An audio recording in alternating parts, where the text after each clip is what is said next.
হাসনাত আব্দুল্লাহর গাড়িতে হামলার ঘটনায় হত্যা চেষ্টা মামলা হয়েছে।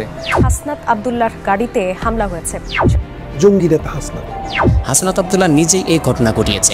১০ জন লোক এনসিপি নেতা হাসনাত আব্দুল্লাহর উপর হামলা করেছে। হাসনাত আব্দুল্লাহর উপর হামলা করেছেন ১০-১২ জন সন্ত্রাসী।